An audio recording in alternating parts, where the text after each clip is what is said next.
Now we are 6. Milne. Introduction.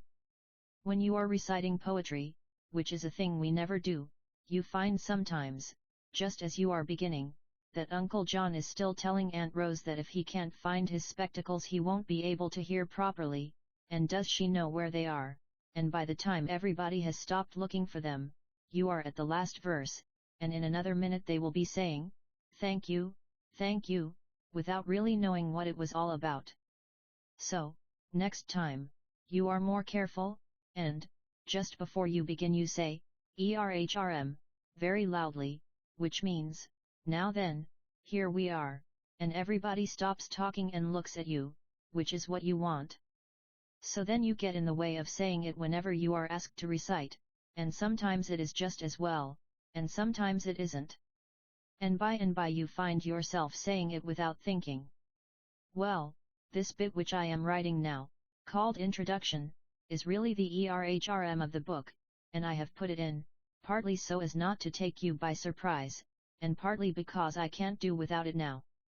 There are some very clever writers who say that it is quite easy not to have an ERHRM, but I don't agree with them. I think it is much easier not to have all the rest of the book. What I want to explain in the introduction is this. We have been nearly 3 years writing this book. We began it when we were very young, and now we are 6. So, of course, bits of it seem rather babyish to us, almost as if they had slipped out of some other book by mistake. On page whatever it is there is a thing which is simply 3ish, and when we read it to ourselves just now we said, well, and turned over rather quickly. So we want you to know that the name of the book doesn't mean that this is us being 6 all the time, but that it is about as far as we've got at present, and we half think of stopping there. P.S.A. Pooh wants us to say that he thought it was a different book, and he hopes you won't mind, but he walked through it one day, looking for his friend Piglet, and sat down on some of the pages by mistake. Solitude. I have a house where I go when there's too many people. I have a house where I go where no one can be. I have a house where I go where nobody ever says no, where no one says anything so. There is no one but me. King John's Christmas. King John was not a good mana. He had his little ways. And sometimes no one spoke to him. For days and days and days. And men who came across him, when walking in the town, gave him a supercilious stare, or passed with noses in the air. And bad King John stood dumbly there, blushing beneath his crown. King John was not a good man. And no good friends had he. He stayed in every afternoon. But no one came to tea. And, round about December, the cards upon his shelf, which wished him lots of Christmas cheer and fortune in the coming year, were never from his near and dear, but only from himself. King John was not a good man, yet had his hopes and fears. They'd given him no present now, for years and years and years. But every year at Christmas, while minstrels stood about, collecting tribute from the young, for all the songs they might have sung, he stole away upstairs and hung a hopeful stocking out. King John was not a good man. He lived his life aloof. Alone he thought a message out.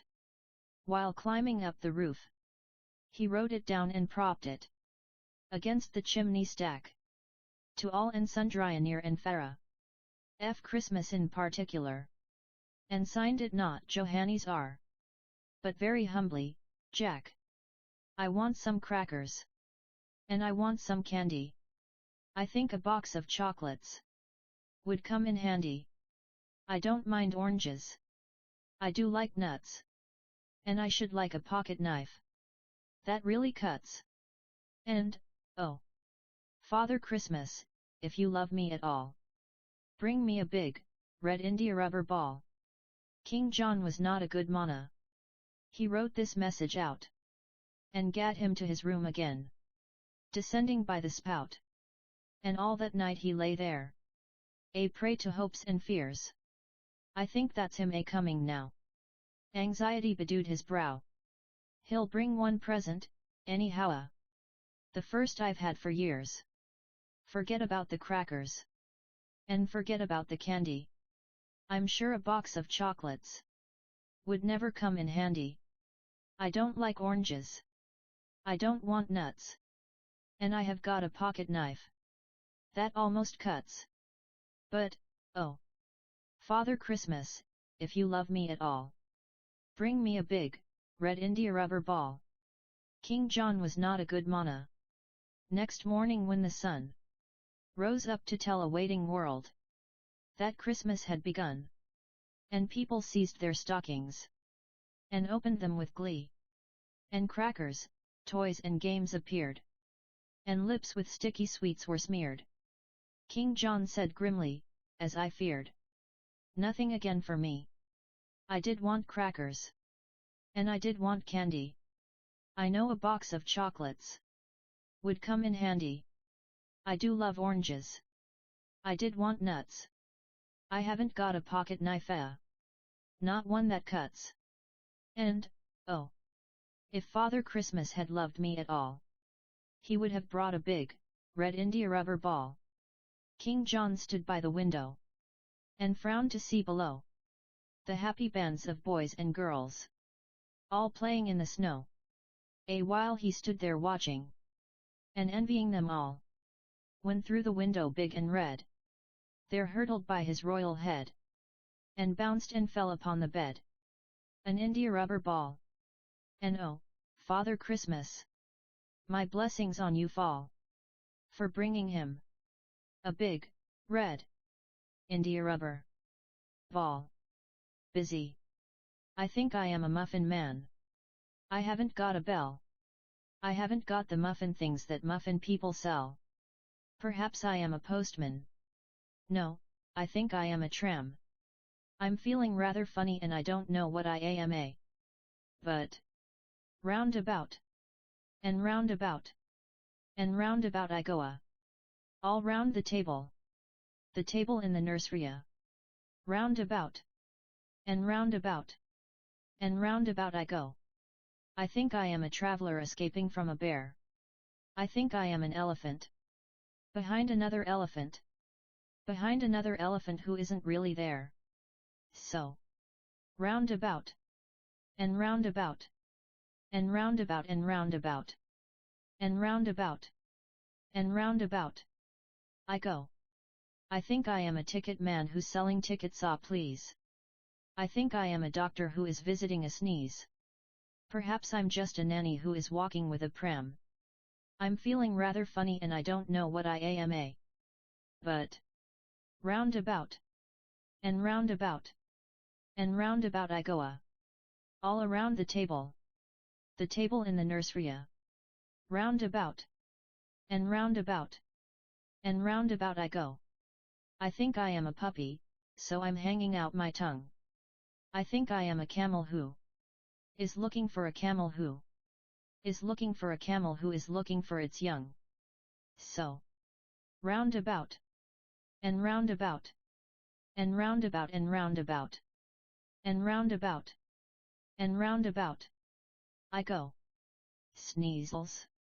Christopher Robin had weasels and sneezels. They bundled him into his bed. They gave him what goes with a cold in the nose, and some more for a cold in the head. They wondered if weasels could turn into measles, if sneezels would turn into mumps. They examined his chest for a rash, and the rest of his body for swellings and lumps. They sent for some doctors in sneezels and weasels to tell them what ought to be done. All sorts and conditions of famous physicians came hurrying round at a run. They all made a note of the state of his throat. They asked if he suffered from thirst. They asked if the sneezels came after the weasels, or if the first sneezel came first. They said, if you teasel, A sneasel, or a weasel. A measle may easily grow, but humor or pleasel. The weasel, or sneasel, the measle, will certainly go. They expounded the reasons. 4 sneasels, and weasels. The manner of measles. When new, they said if he freezels, in drafts and in breezels, then thiesels may even ensue. Asterisk asterisk asterisk. Christopher Robin got up in the morning. The sneasels had vanished away, and the look in his eye seemed to say to the sky, now, how to amuse them today. Binker. Binkera, what I call him is a secret of my own. And Binker is the reason why I never feel alone. Playing in the nursery, sitting on the stair. Whatever I am busy at, Binker will be there. Oh, Daddy is clever, he's a clever sort of man. And Mummy is the best since the world began. And Nanny is Nanny, and I call her Nana. But they can't see. Binker. Binker's always talking, 'cause I'm teaching him to speak. He sometimes likes to do it in a funny sort of squeak. And he sometimes likes to do it in a hoodling sort of roar. And I have to do it for him 'cause his throat is rather sore. Oh, Daddy is clever, he's a clever sort of man. And Mummy knows all that anybody can. And Nanny is Nanny, and I call her Nana. But they don't know. Binker. Binker's brave as lions when we're running in the park. Binker's brave as tigers when we're lying in the dark. Binker's brave as elephants. He never cries. Except, like other people, when the soap gets in his eyes. Oh, Daddy is Daddy, he's a daddy sort of man. And Mummy is as Mummy as anybody can. And Nanny is Nanny, and I call her Nan. But they're not like Binker. Binker isn't greedy, but he does like things to eat. So I have to say to people when they're giving me a sweet, oh, Binker wants a chocolate, so could you give me 2? And then I eat it for him, 'cause his teeth are rather new. Well, I'm very fond of Daddy, but he hasn't time to play. And I'm very fond of Mummy, but she sometimes goes away. And I'm often cross with Nanny when she wants to brush my hair. But Binker's always Binker, and is certain to be there. Cherry stones. Add photo. And what about a cowboy? Policeman, jailer, engine driver, or pirate chief? What about a postman or a keeper at the zoo? What about the circus man who lets the people through? And the man who takes the pennies for the roundabouts and swings? Or the man who plays the organ, and the other man who sings? What about a conjurer with rabbits in his pockets? What about a rocket man who's always making rockets? Oh, there's such a lot of things to do and such a lot to be, that there's always lots of cherries on my little cherry tree. The knight whose armor didn't squeak. Of all the knights in Appledore, the wisest was Sir Thomas Thom. He multiplied as far as 4, and knew what 9 was taken from, to make 11. He could write a letter to another knight. No other knight in all the land could do the things which he could do. Not only did he understand the way to polish swords, but knew what remedy a knight should seek, whose armor had begun to squeak.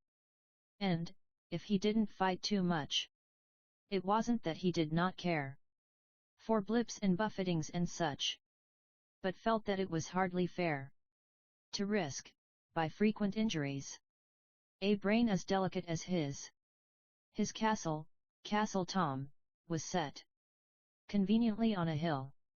And daily, when it wasn't wet, he paced the battlements until some smaller knight who couldn't swim should reach the moat and challenge him. Or sometimes, feeling full of fight, he hurried out to scour the plain. And, seeing some approaching knight, he either hurried home again, or hid, and, when the foe was past, blew a triumphant trumpet blast. One day when good Sir Thomas Thom was resting in a handy ditch, the noises he was hiding from, though very much the noises which he'd always hidden from before, seemed somehow less. Or was it more? The trotting horse, the trumpet's blast, the whistling sword, the armor's squeak. These, and especially the last, had clattered by him all the week. Was this the same, or was it not? Something was different. But what? Sir Thomas raised a cautious ear, and listened as Sir Hugh went by. And suddenly he seemed to hear, or not to hear, the reason why. This stranger made a nicer sound than other knights who lived around. Sir Thomas watched the way he went his rage was such he couldn't speak. For years they'd called him down in Kent the knight whose armor didn't squeak. Yet here and now he looked upon another knight whose squeak had gone. He rushed to where his horse was tied. He spurred it to a rapid trot. The only fear he felt inside about his enemy was not how sharp his sword, how stout his heart, but has he got too long a start. Sir Hugh was singing, hand on hip, when something sudden came along and caught him a terrific blip right in the middle of his song. A thunderstorm, he thought. Of course. And toppled gently off his horse.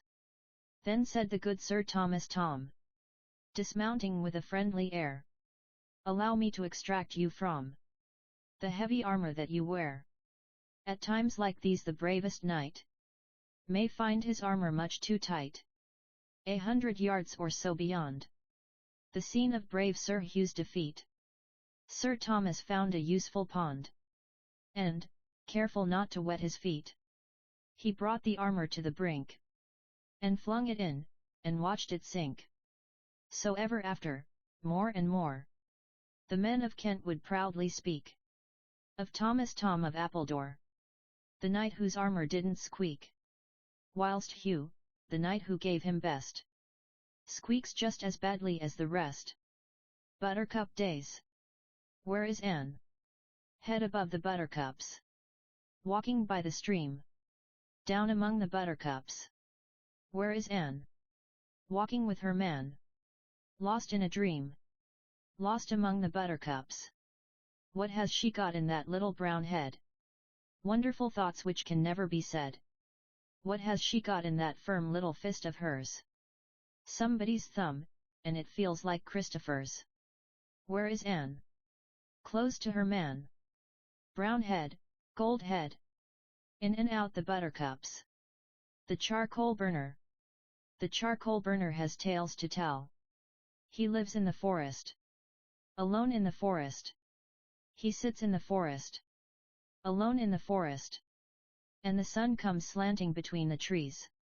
And rabbits come up, and they give him good morning.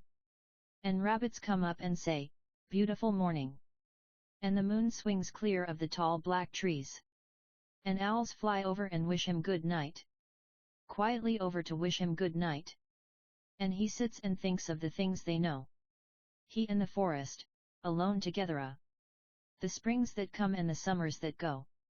Autumn dew on bracken and heather. The drip of the forest beneath the snow. All the things they have seen. All the things they have heard.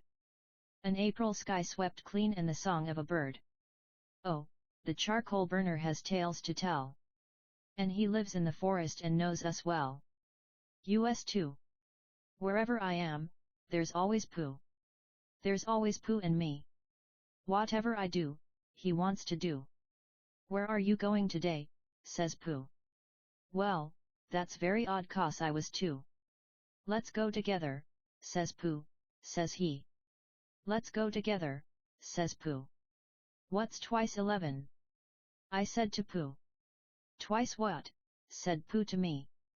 I think it ought to be 22. Just what I think myself, said Pooh. It wasn't an easy sum to do. But that's what it is, said Pooh, said he. That's what it is, said Pooh. Let's look for dragons, I said to Pooh. Yes, let's, said Pooh to me. We crossed the river and found a few. Yes, those are dragons all right, said Pooh. As soon as I saw their beaks I knew. That's what they are, said Pooh, said he. That's what they are, said Pooh. Let's frighten the dragons, I said to Pooh. That's right, said Pooh to me. I'm not afraid, I said to Pooh.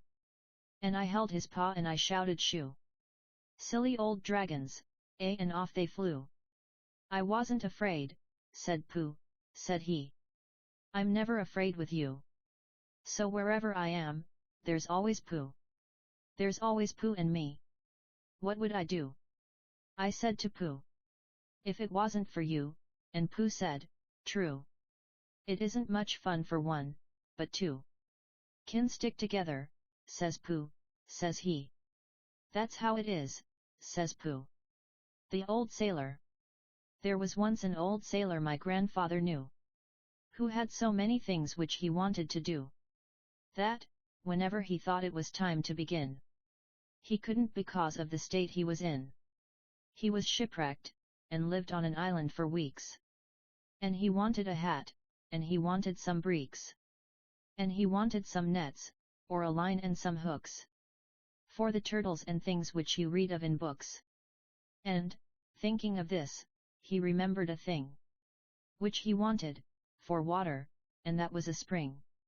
And he thought that to talk to he'd look for, and keep, if he found it, a goat, or some chickens and sheep. Then, because of the weather, he wanted a hut, with a door, to come in by, which opened and shut, with a jerk, which was useful if snakes were about, and a very strong lock to keep savages out. He began on the fish hooks, and when he'd begun, he decided he couldn't because of the sun. So he knew what he ought to begin with, and that was to find, or to make, a large sun-stopping hat. He was making the hat with some leaves from a tree, when he thought, I'm as hot as a body can be, and I've nothing to take for my terrible thirst. So I'll look for a spring, and I'll look for it first. Then he thought as he started, oh, dear and oh, dear. I'll be lonely tomorrow with nobody here. So he made in his notebook a couple of notes. I must first find some chickens and no, I mean goats. He had just seen a goat, which he knew by the shape. When he thought, but I must have a boat for escape. But a boat means a sail, which means needles and thread. So I'd better sit down and make needles instead. He began on a needle, but thought as he worked, that, if this was an island where savages lurked, sitting safe in his hut he'd have nothing to fear. Whereas now they might suddenly breathe in his ear. So he thought of his hut, and he thought of his boat, and his hat and his breeks, and his chickens and goat, and the hooks, for his food, and the spring, for his thirst. But he never could think which he ought to do first. And so in the end he did nothing at all, but basked on the shingle wrapped up in a shawl. And I think it was dreadful the way he behaved. He did nothing but basking until he was saved. The engineer. Let it rain. Who cares? I've a train upstairs, with a brake, which I make from a string, sort of thing, which works in jerks, 'cause it drops in the spring, which stops with the string, and the wheels all stick so quick that it feels like a thing that you make with a brake, not string. So that's what I make when the day's all wet. It's a good sort of brake, but it hasn't worked yet. Journey's End. Christopher, Christopher, where are you going, Christopher Robin? Just up to the top of the hill. Upping and upping until I am right on the top of the hill, said Christopher Robin. Christopher, Christopher, why are you going, Christopher Robin? There's nothing to see, so when you've got to the top, what then? Just down to the bottom again, said Christopher Robin. Furry bear. If I were a bear, And a big bear too. I shouldn't much care. If it froze or snowed, I shouldn't much mind. If it snowed or friza, I'd be all fur-lined. With a coat like his. For I'd have fur boots and a brown fur wrap. And brown fur knickers and a big fur cap. I'd have a fur muffle ruff to cover my jaws. And brown fur mittens on my big brown paws. With a big brown furry down up to my head. I'd sleep all the winter in a big fur bed. Forgiven. I found a little beetle, so that Beetle was his name. And I called him Alexander and he answered just the same. I put him in a matchbox, and I kept him all the day. And Nanny let my beetle outa. Yes, Nanny let my beetle outa. She went and let my beetle outa. And Beetle ran away. She said she didn't mean it, and I never said she did. She said she wanted matches and she just took off the lid. She said that she was sorry, but it's difficult to catch. An excited sort of beetle you've mistaken for a match. She said that she was sorry, and I really mustn't mind. As there's lots and lots of beetles which she's certain we could find. If we looked about the garden for the holes where beetles hid a. And we'd get another matchbox and write beetle on the lid. We went to all the places which a beetle might be near. And we made the sort of noises which a beetle likes to hear. And I saw a kind of something, and I gave a sort of shout. A beetle house and Alexander Beetle coming out. It was Alexander Beetle, I'm as certain as can be. And he had a sort of look as if he thought it must be me. And he had a sort of look as if he thought he ought to say, I'm very very sorry that I tried to run away. And Nanny's very sorry too, for you know what she did. And she's writing Alexander very blackly on the lid. So Nan and me are friends, because it's difficult to catch. An excited Alexander you've mistaken for a match. Please click the subscribe button to get new video updates.